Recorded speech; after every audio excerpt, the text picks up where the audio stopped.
Hey everyone, Brian Matish here. Originally I was going to do an unboxing video of the new iPhone 6s Plus that I got earlier this morning, but I wasn't happy with the way it turned out, and I'm glad that we actually didn't move forward with it. And the reason for that is because after I finished recording the video, I decided to actually build out the phone. And so I installed my apps and logged into everything and got an impression of what this phone can do. Now, I'm coming from the original iPhone 6 Plus. This is a 128 gigabyte silver model. Nothing, nothing really surprising here. It was a great phone, and much like most of the other predecessor iPhones, this has 1 gigabyte of RAM, an 8 megapixel camera, and it has iOS 9 on it. I put a invisible shield glass screen protector on the front. I do that with all of my cameras, all of my phones rather. Actually with my cameras too on the back of the LCDs. But for the most part, what I did with the new iPhone 6s Plus, which is right here, is I put the case on, which is this brown leather. And I also put on another invisible shield by Zag, which for me, it's peace of mind. Also the glass version, you can't tell the difference between the original display and this. It just feels perfect, and it doesn't interfere with any touch functionality. Now, if there was one reason or feature I had to give you for why I was switching to the iPhone 6s Plus from the original 6 Plus, it would be because of 3D Touch. Now, 3D Touch was borrowed from the Apple Watch, which is called Force Touch. Don't know why. Maybe because this has actually 3 levels of pressure sensitivity as opposed to the watch, which just has, I guess, 2. The regular tap and then the Force Touch. So the reason why I decided to invest in this was because I honestly feel that will open up the operating system iOS 9 and 10 and beyond in a whole new different direction, as long as developers take advantage of it in unique ways. Now, beyond that, the box itself, what comes in the iPhone box is pretty straightforward. You can see here, let's just we'll do a quick unboxing. So that's the plastic that the phone comes wrapped in. Under that is the little tray that the phone sits in, just some materials. If you really want to see what everything in there looks like, there are tons of unboxing videos. Lightning cable, AC adapter, and earbuds, like I said. So pretty straightforward. We'll just kind of put everything back really quickly. That's one thing about Apple and their packaging. It's, to the point. Now, one thing I will notice about what Apple includes, and more importantly, what Apple doesn't include. If you were to look at David Foster's Geek's Life unboxing of his Moto X Pure, one of the things that is very apparent, and actually that I appreciate, is that Motorola incorporates a little pin to remove the SIM card tray. Now, why is that important? Well, because this is a 128 gigabyte unlocked phone. I can put it on any carrier, which is wonderful. I love that Apple's doing that. On top of that, it comes with this little SIM. So there was already a T-Mobile SIM card. T-Mobile is my provider in the phone, which is interesting. But I already have a phone, or at least I had a phone here that has a T-Mobile SIM card that is active. So in order for me to just start using my phone right away, I'd have to find, one of those pins or find a paper clip or something. Not a big deal, but when you contrast what other companies are doing, it's those little things that would have been nice to have. And I know if Apple were to do it, they would include some really funky, really cool pin. As it is, so be it. It's not in there. Something to consider when you're buying your phone. If you already have your own nano SIM, which is the size of the SIM card that the iPhone 6s and 6s Plus takes, that's what you're going to have to use. So, what I've noticed, you can see here that I've already built out my phone. And the first thing out of the gate, Touch ID, is stupid fast. It's almost as if you press the home button and you don't have any security on. So all I need to do is, if I lock the phone, and I just press and hold it, it's like instant. Whereas with the iPhone 6 Plus that I had, it wasn't slow, but it wasn't near instant as this. So kudos to Apple there. Earlier I said the reason why I switched from the 6 Plus to the 6S Plus was because of 3D Touch. If there was one reason why I would stay on iOS versus Android, it would be because of Touch ID, which is the fingerprint sensor that's found in the home button, because that links to obviously unlocking the phone, but it also allows you to authorize purchases, log into secure apps like your bank, or my bank in this case is Navy Federal. Dropbox supports it. So to be fair though, with Google Marshmallow or Android Marshmallow, they have native support for fingerprint sensors, and all indicators show that the next two Nexus phones will have fingerprint sensors or fingerprint readers on their backs. So good on Android for doing that. So let's take a look at some of the new features in the iPhone 6s Plus and iOS 9. First, obviously, is that blazing fast Touch ID. I mean, I'm telling you, it's faster than anything I've seen. Next, the main feature for me is 3D Touch. So let's go with the phone icon over here. If I normally just press the phone icon, it launches the app and nothing different here. But if I press and slightly hard press, you could see the animation. You get this, the typical jiggly icons, which allows you to delete and relocate icons and add folders. But if I press and start pressing hard, you can see here is the first of the two different types of 3D touch gestures. Now, one of the things I read was that if you lift your finger up, this goes away. And clearly it doesn't. It's right here. So it's cool that I can just select someone to call. It's very easy, and I can create a new contact, which I find exceptionally useful because I'll be talking to someone and I just want to get their information and I don't want to have to fumble for the contacts app. So that's one of the 3D touches. Some of the apps right now, like Messages, will support it. I can just click here and it'll start a new message. That's very cool. All right, let's go back into the phone. Facebook was supposed to have Force Touch, but it doesn't have anything. And you can't really tell, but if an app doesn't have any Force Touch commanded, the little haptic motor in the phone will vibrate. You get this kind of little vibration. It's pretty cool. The other thing that's very cool is, and this is not really talked about much, but let's go here, let's create a new message. And I'm just gonna start typing. All right, so now let's say, I wanna, put my cursor there. Normally, you'd have to press and hold and, use this to find your cursor. Now what you can do is Force Touch or 3D Touch, and it becomes a trackpad. So you can move your cursor exactly where you want it, which is brilliant. Really well done by Apple there. The next big feature, at least to me as a photographer, is the upgraded sensor of the camera. If we flip the phone around, the camera itself looks the same. You still have the little protruding lens, which to me is a wash because I always use a case.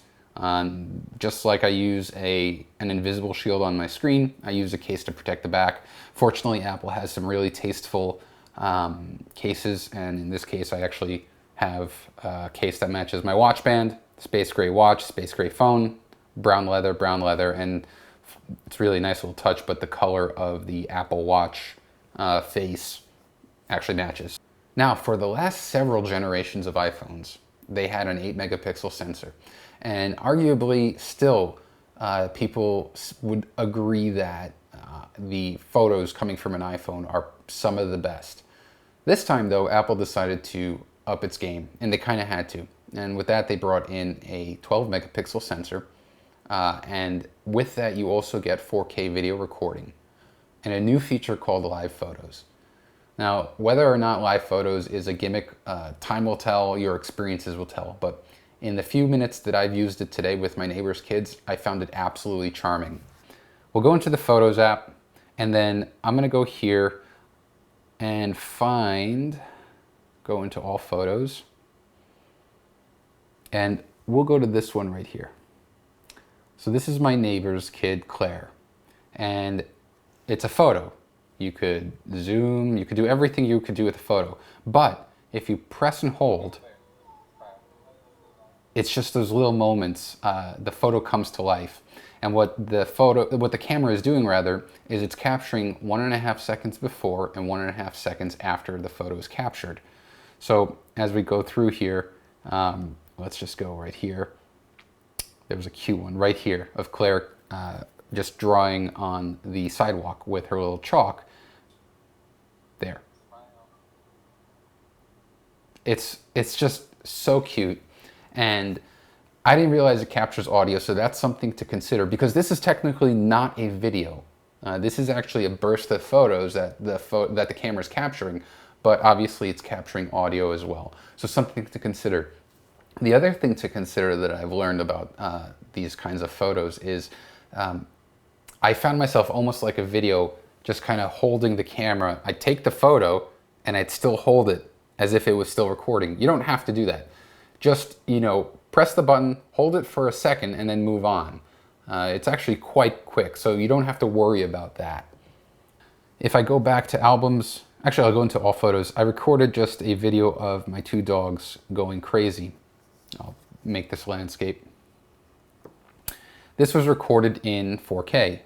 So that's Kodak and Simon, and they are nuts. But the video quality, I imported the photos onto my desktop, and the video quality is absolutely stunning. So for those of you who take videos with your iPhone, you're in for a real treat because the video quality is quite superb for a mobile phone. So those are all the rosy, cool things, at least that are important to me. New camera sensor, the live photos, the 4K video, as well as 3D touch, which is tremendous in my opinion, and the upgraded sensor to the camera. It's a lot of good things, and we shouldn't forget the lightning fast Touch ID. There are also some, I guess, issues I've had so far in the few hours that I've used the phone. I was really excited when I learned that the iPhone has twice as much RAM. Just like the camera sensor, which has been 8 megapixels for the past several generations, the iPhones themselves have only been limited to 1 gigabyte of RAM. If you're an iPhone user, even through iOS 9, you should be impressed with how fluid the phone is, for the most part, with 1 gigabyte of RAM. Apps have always run pretty smoothly and consistently. However, with the iPhone 6s and the 6s Plus, Apple has upgraded the RAM to 2 gigabytes, effectively doubling it. Now, when I hear that, I immediately get excited because I'm thinking, okay, it's supposed to be even more fluid, it's supposed to be even just faster. Thus far in my experiences with the iPhone, I have to say that I'm a bit disappointed. In fact, I would say it's, if not laggier, as laggy, if not laggier than the iPhone 6 Plus. Apps sometimes take a while to load, sometimes they just hang. Now, one of the, I guess, lesser user experience features that I've found so far is the actual app switching, which is now coupled to 3D touch. Historically with iOS, all you do is double tap on your home button and there are your apps. What you can do now is, if you're in an app, you can force touch or 3D touch, but you see what I mean here? It's not actually working. You have to 3D touch at a certain area, and what will happen is here, you'll be able to kind of swipe through apps. Not the best experience. Sometimes it doesn't work. Sometimes if you press here, it's good, and you can just quickly kind of, like cards, just swipe through. Other times, I'll find myself pressing on a part of the screen and nothing happens. So I think that's just a matter of Apple refining the touch targets for that particular function. I know that iOS 9.1, the beta, I think the second beta has already been seeded to developers. This is not atypical for software developers. I'm sure we'll see with Android Marshmallow 6.0, where they get the Gold Master out. We've had it now for about a week, iOS 9. And for the past few weeks now, developers at Apple have been working on the next version, which is the first major maintenance release. With that, I'm expecting to see kind of a bar set for performance. I try to hold back, and I try, like, reviews that I read and kind of opinions that I even make, I try to keep them tempered, because any major update, like from iOS 8 to iOS 9, will bring all sorts of different changes to files and libraries, and performance still needs to be optimized, especially when we're talking about a brand new phone, new hardware, new processor, double RAM. So what I'm really hoping for is that when iOS 9.1 comes out, which I would expect in the next 6 to 8 weeks, that we start to see some real performance and real polish. We'll definitely actually see it, I would say, in November, because iOS 9.1 comes optimized for the iPad Pro, which is scheduled to release in November. So that's basically my take. I've had the phone pretty much built for about 6 hours now. I've used it consistently. The phone came charged to about 90%, and now it is at 26%. So it's not too bad. I've gotten a pretty decent charge for the day. I'm definitely not complaining. Battery life, your mileage may vary. I never really pay attention to reviews, because your usage is completely different than my usage. But I use my phone pretty aggressively, and I've never run into an issue, even with the 6 Plus. But overall, with my purchase, I am super satisfied. I actually couldn't be happier. I'm excited about what Apple's doing. I'm excited about what the third-party developers are gonna do. And for those of you who are already iPhone 6 Plus or 6 users, the question of whether you should upgrade, for me, it's all about 3D Touch. If you want to get an early feel of what I'd say the next generation of iOS and really Apple as a whole will feel like, literally, make the upgrade. You're also going to get benefits of 4K video, a beautiful 12 megapixel sensor for photos, live photos, so if you want to just create these kind of living photos that move, and overall just a really solid phone, then do the upgrade. If you're an iPhone 5, 5S, there's no question you should definitely upgrade. You'll see just tremendous improvements across the board. So with that, I want to thank you for sticking around, and I'll see you next time. Bye-bye.